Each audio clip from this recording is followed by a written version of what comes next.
Under-19 Asia കപ്പിൽ തകർപ്പൻ പ്രകടനവുമായി ഇന്ത്യയുടെ കൗമാരതാരം വൈഭവ് സൂര്യവംശി.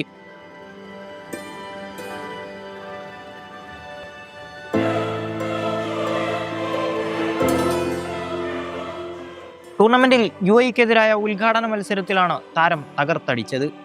ആദ്യ മത്സരത്തിൽ തന്നെ വൈഭവ് സെഞ്ചുറി നേടി. 56 പന്തിൽ നിന്നാണ് സെഞ്ചുറി നേട്ടം. 20 ഓവർ പിന്നിട്ടപ്പോൾ ഇന്ത്യ ഒരു വിക്കറ്റ് നഷ്ടത്തിൽ 158 റൺസ് എന്ന നിലയിലാണ്.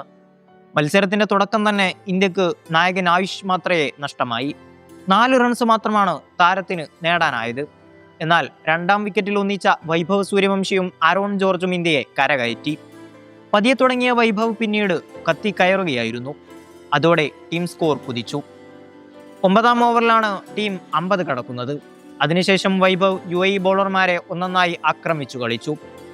11 ഓവർ അവസാനിക്കുമ്പോൾ 24 പന്തിൽ 35 റൺസ് എന്ന നിലയിലായിരുന്നു വൈഭവ്. അടുത്ത 2 ഓവറുകളിൽ അടിച്ചു കളിച്ച താരം 13-ാം ഓവറിൽ അർദ്ധ സെഞ്ചുറി തികച്ചു. 30 പന്തിൽ നിന്നാണ് അർദ്ധ സെഞ്ചുറി നേട്ടം. വൈഭവ് ട്രാക്ക് മാറ്റിയതോടെ സിക്സറുകൾ പറന്നു. 16-ാം ഓവറിൽ 3 സിക്സറുകളാണ് താരം നേടിയത്. പിന്നാലെ 56 പന്തിൽ നിന്ന് സെഞ്ചുറി തികക്കുകയും ചെയ്തു.